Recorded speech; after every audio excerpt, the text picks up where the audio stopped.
Hello and welcome to the second episode of the Magazine Monologues.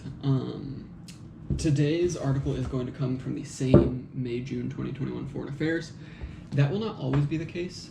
With longer essays and longer articles like in this, it's a little easier to do one video for one article.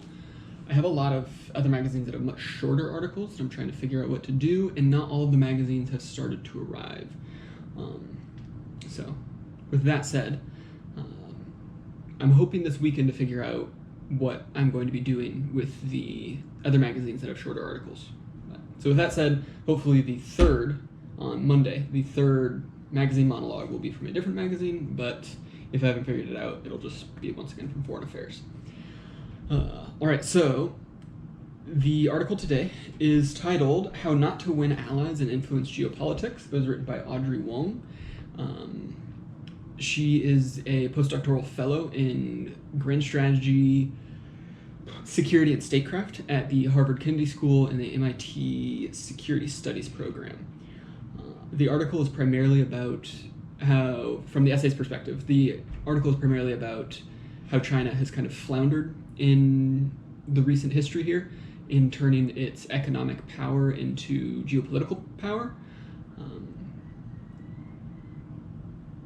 I'm not certain I agree with everything that was asserted in the essay, but I will try to just tell you what the essay itself said.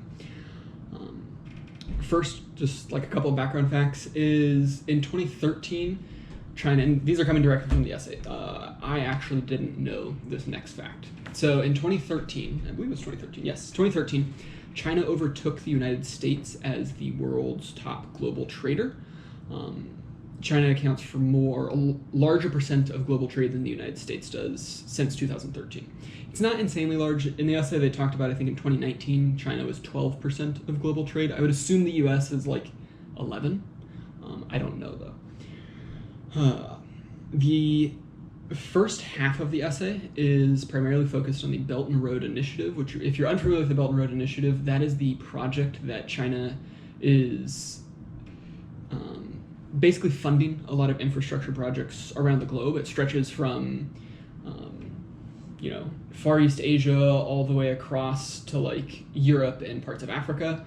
You've got the railway project in Pakistan. You've got port projects in Singapore. You've got projects extending to infrastructure work in Romania. I mean, it's global. This is also known. It's not known by a different name, but it's definitely known within a different topic as debt trap diplomacy. This wasn't actually directly from the essay, so I might be misremembering a fact here, but it is a thing. The country is what I might get wrong. I believe it was Singapore now that I'm saying it out loud, it wouldn't have been Singapore. Maybe Malaysia, definitely a Southeastern Asian country. Was unable to basically pay part of if you're familiar with debt financing, you have to pay interests, and then you have to pay back principal, and it's like a timeline. They missed some payments, and so in lieu of payments, the Chinese government took, I believe, a 99-year lease on almost the entirety of their coastline, which that's not the only place that they've done things like this. I want to say that there's a port in... This is something I should have looked up before doing this, but I believe it's Nigeria. It is an African country.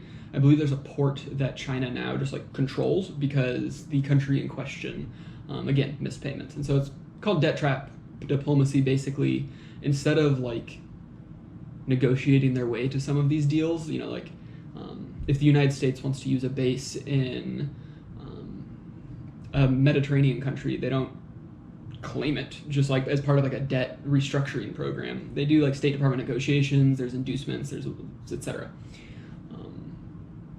So with that said, the Belt and Road Initiative itself though has come across some stumbling blocks where the construction is occasionally shoddy, I'm just going to keep using railways because that's the one that I'm most familiar with. Like a railway might degrade faster than it's supposed to.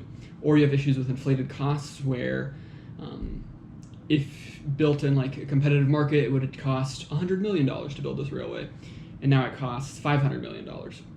The inflated costs is kind of a function of basically greed on everybody's part. So the higher costs means higher profits for the Chinese companies that build these. Belt and Road is traditionally built by Chinese companies, not home country companies. And then the other one is, in a lot of these countries, you do have some corrupt governments and corrupt elites, and so the cost goes higher, meaning that these officials will get a bigger bribe or a bigger cut, that kind of thing. In addition, there's been some complaints of environmental degradation. I'll admit, of those three, that's the least compelling argument against the Belt and Road Initiative to me, just because building infrastructure alone degrades the environment. When you put a highway across the Great Plains of the United States, you didn't improve the environment. I mean, it's a balancing act, right? So, like, I'm certain is the wrong word, but based on what's been said in the essay, I can believe that the Belt and Road Initiative projects have caused a more severe impact than maybe they should have, but that wasn't entirely clear in the essay. I wouldn't be surprised if it was true, but it wasn't clear. Further, the essay then goes from talking about how, with this Belt and Road Initiative, as well as China's domestic market being massive, right? No surprise there. Competitive companies, et cetera, just their economic might in general has grown quite significantly since the 90s. The essay asserts that China has kind of failed to turn this economic power into geopolitical power, and it's really kind of stumbled along the way.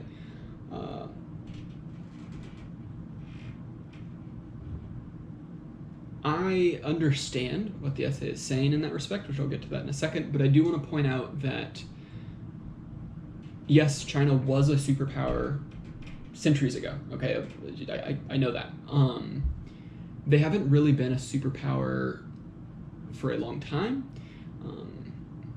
Its definitions of superpowers are pretty fluid.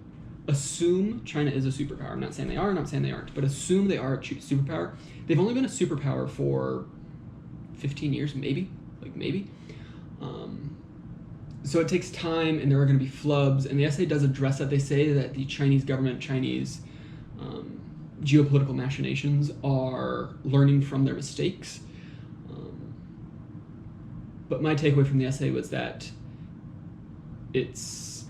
China is failing more than it should, and I don't know if that's true.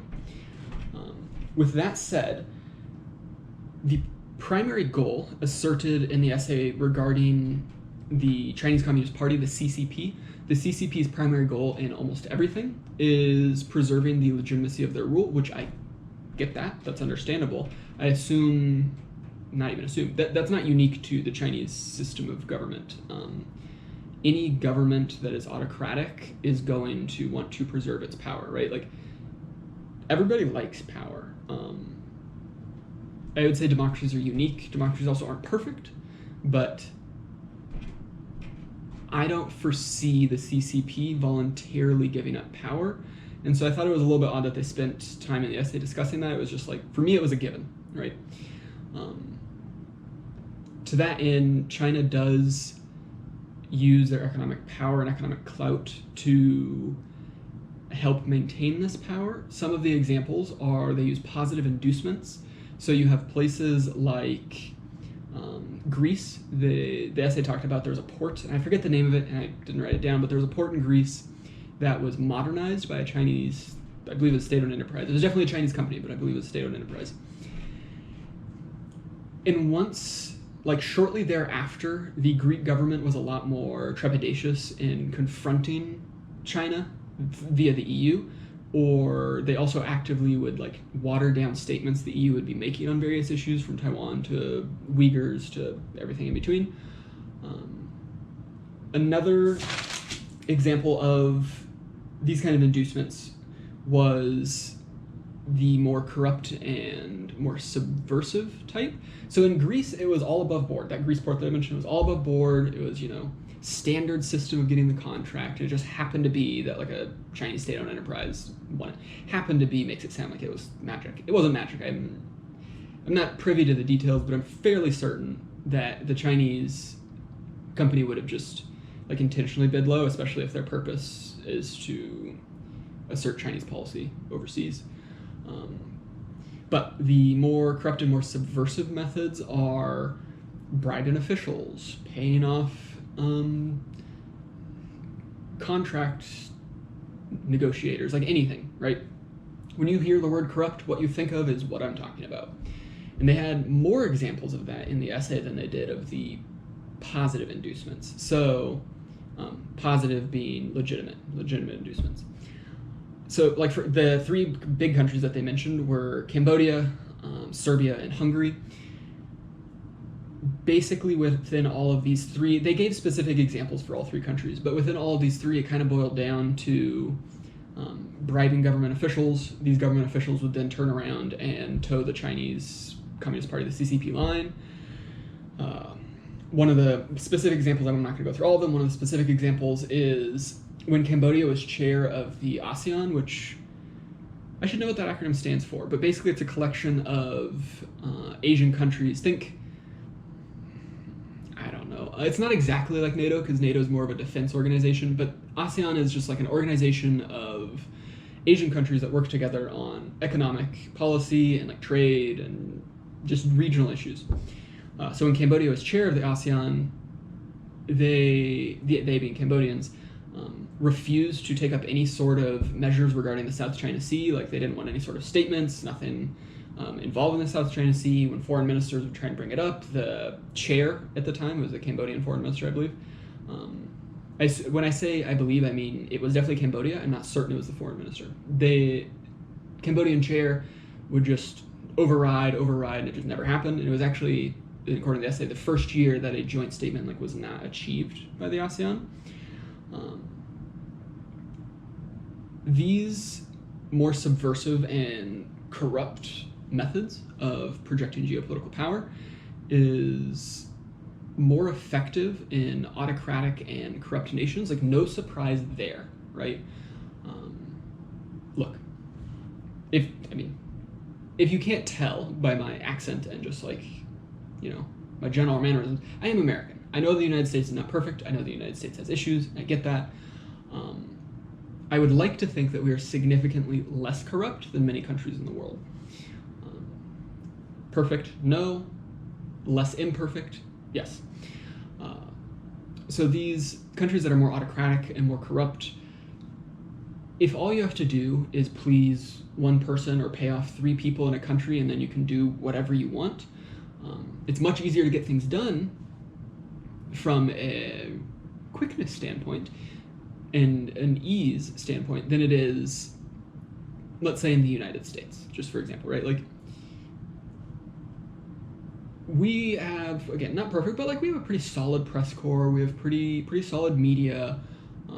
We have elections. Again, not perfect. I get that. But if it came out that a U.S. senator had been bought off by the Chinese government and that's the reason that the United States, didn't re-up a naval base in the Philippines or something, I made that up. That was all hypothetical.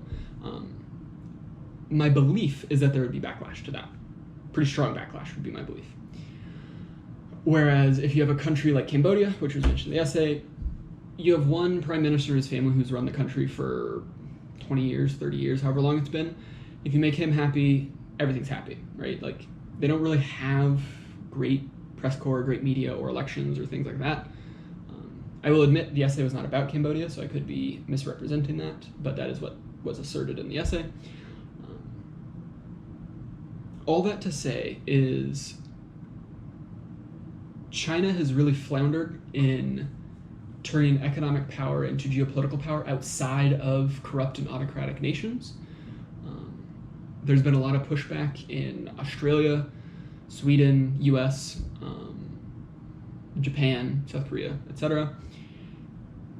And part of that, I would think, this is me extrapolating a little bit beyond the essay. Part of that, I would think, is to do with China's like bullying policy, basically. If, especially smaller countries, they don't do it as much with the US. I know there's the trade war thing that's been going on for like 5 years, but ignore that for a second. They do it a lot with smaller countries. So I lived in China actually for a year.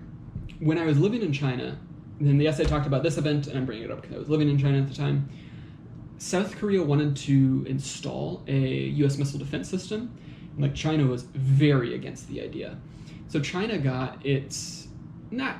urged, it didn't force, but it urged its consumer base to boycott South Korean brands, South Korean supermarkets, things like that. And I just remember it was a little bit insane. So I'm not saying this was representative of any given Chinese individual, but I do know that there were videos that circulated around on the like Chinese social media websites, like we saw on whatever, where people were breaking South Korean washing machines, or posting these really long, wild, angry rants about how the South Korean supermarkets are like basically evil, and it was very wild. And South Korea's not the only example. So you have Australia wanted to do an independent investigation into like the origins of the COVID origins of the COVID pandemic, and China slapped on a bunch of tariffs and a bunch of trade sanctions on all sorts of Australian goods, from like wine to beef to timber and everything in between. You have a Norwegian, I believe the Nobel Peace Prize was awarded to a dissident. I don't remember the year now, but in retaliation, the Chinese government put on a bunch of sanctions regarding Norwegian salmon exports, or it would be imports from the Chinese point of view. And you have all sorts of other examples. I'm not going to be able to list them all. And so when a country acts like that, it is likely that they are not going to be making very many friends. It does put a lot of countries in the unfortunate position, though, of kind of choosing between the US and China, which I am American, I'm pro-American, I'm not anti-American by any means, but I'm not certain that even from the US's own strategic interests, it's going to be good to have countries pigeonholed like that. It happened in the Cold War. I think it's in here, it might be one of the other magazines. I have an essay or something involving the Cold War, so we'll get to that eventually. It's not ideal. Yeah, and all that to say is the essay just basically ended on the line that just because China is growing in economic power, that is not automatically going to equate to any sort of geopolitical power. For the reasons listed, they will succeed in corrupt and autocratic nations, but the problem is in democratic societies where there's all sorts of voter backlash or congressional backlash or whatever, quite often the Chinese methods do end up working against Chinese interests. They will most likely learn eventually and like get better and better over time, which is, again, from an American standpoint, that is potentially problematic. But it is what it is. The world is ever changing. China's never going to go back to the 1960s. It's just not going to happen. I say never, right? And watch, I'll get proved wrong in 100 years. But yeah, ideally, it would be better to see China use its economic power in a more proactive and beneficial way for other countries. The US can do better at that as well. But until then, we're probably just going to have to wait and see. But yeah, so like I said, this is probably going to be a weekday thing, so Monday should be the next video. Hopefully it's not going to be from the... I actually really like the foreign affairs essays that I've been reading. I really, really do. But I do want to add in a bunch of variety. So hopefully it's coming from, I think I have Time Magazine sit over there, maybe The Economist and a couple others. But a lot of those articles are much shorter, and I need to figure out how many articles I'm going to talk about. Because I'm not going to make a 3-minute video to talk about an article or a minute video to talk about an article. So if I can make a 10 to 20 minute video and talk about like 4 or 5 articles, something like that, I will do that instead. So I'll figure that out, and the next video should be up on Monday. Thank you.